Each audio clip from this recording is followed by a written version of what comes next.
dipersembahkan oleh Ya pemirsa, kembali lagi dalam 30 Minutes with Pevindo dan masih bersama dengan saya Bapak Hendro Utomo, Direktur Pemeringkatan Pevindo. Baik Pak Hendro, kita lanjut lagi ya Pak ya. Jadi Pak, berbicara tentang Pevindo sendiri, apakah ada pihak lain yang juga mendapatkan manfaat dari adanya peringkat ini?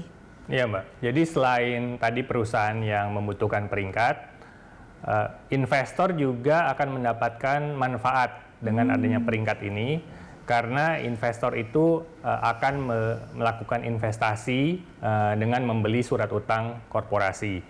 Nah, dengan adanya peringkat ini, mereka mendapatkan informasi atau opini dari lembaga yang independen, bagaimana kemampuan dari perusahaan ini dalam membayar kembali surat utang yang sudah diterbitkan. Ada track recordnya lah ya, semacam ada track record dan ada juga penilaian terhadap kinerja keuangan dan prospek keuangan ke depannya juga. Lengkap semua informasinya. Betul. Jadi dengan demikian investor bisa istilahnya memiliki suatu pilihan ya. Apakah mereka mau berinvestasi di surat utang yang mungkin peringkatnya tinggi, tapi peringkat tinggi biasanya kan kuponnya atau bunganya kan agak rendah ya, karena kan dianggap aman. Atau sebaliknya, mereka mungkin mencari bunga yang agak tinggi, tapi masuk ke surat utang yang mungkin ratingnya tidak terlalu tinggi. Gitu. Jadi mereka bisa mengatur komposisi investasinya. Iya.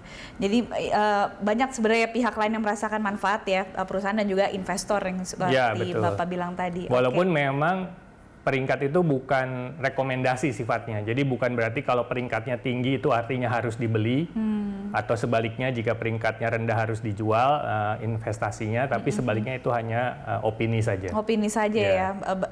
Mengenai dibeli atau tidak dibeli itu tergantung kebutuhan masing-masing. Betul sekali, Mbak. Oke, baik. Nah lantas Pak, bagaimana lembaga pemeringkat seperti Pevindo ini berkontribusi terhadap perekonomian nasional? Pevindo atau lembaga pemeringkat itu adalah suatu lembaga penunjang di pasar modal Indonesia, khususnya di pasar surat utang korporasi. Jadi dengan adanya Pevindo atau lembaga pemeringkat, maka tersedia informasi terkait profil risiko dari surat utang yang diterbitkan oleh perusahaan. Dan dengan adanya informasi ini akan menimbulkan permintaan dari sisi investor maupun juga kebutuhan dari sisi perusahaan untuk menerbitkan surat utang korporasi. Artinya pasar surat utang korporasi akan berkembang. Nah, dengan pasar surat utang korporasi yang semakin luas, maka perusahaan itu akan memiliki sumber pendanaan alternatif selain yang konvensional seperti misalnya pinjaman dari perbankan. Nah, artinya dengan sumber pendanaan yang semakin bervariasi, maka perusahaan itu dalam melakukan ekspansi usahanya juga akan semakin baik, dan tentunya kegiatan ekspansi usaha ini juga akan berdampak kepada perekonomian nasional secara keseluruhan. Baik, iya betul Pak. Nah ini lantas selain di pasar keuangan gitu ya Pak ya, bagaimana peran Pevindo dalam pembangunan sektor real seperti misalnya infrastruktur gitu Pak?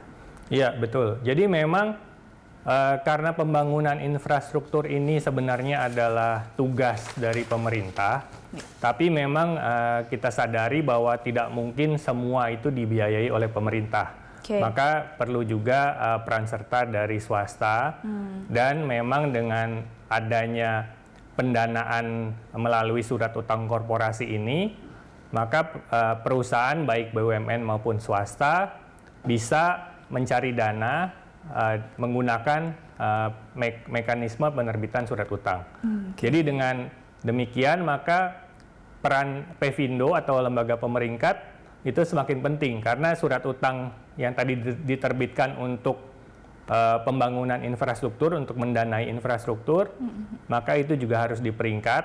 Dan memang dengan semakin maraknya pembangunan infrastruktur dalam beberapa tahun terakhir ini, bisa kita lihat bahwa penerbitan surat utang korporasi memang semakin besar nilainya dalam beberapa tahun. Oh gitu, bahkan pada masa COVID ini juga berpengaruh nggak sih Pak? Ya, memang pada saat pandemi di tahun 2020 ini penerbitan surat utang memang menurun ya Bu ya, karena memang perusahaan kan juga dari sisi kebutuhan ekspansi jadi berkurang, karena memang permintaan masyarakat atau daya beli masyarakat juga menurun. Akibatnya memang permintaan atas pemeringkatan maupun penerbitan surat utang memang relatif lebih rendah dibandingkan tahun-tahun sebelumnya. Oke, baik. Pak, ini sebenarnya masih banyak sekali pertanyaan saya, cuman kita akan lanjutkan setelah jeda berikut ini ya Pak ya? Ya, Mbak. Oke, baik. Pemirsa, jangan kemana-mana, kami akan kembali setelah yang satu ini.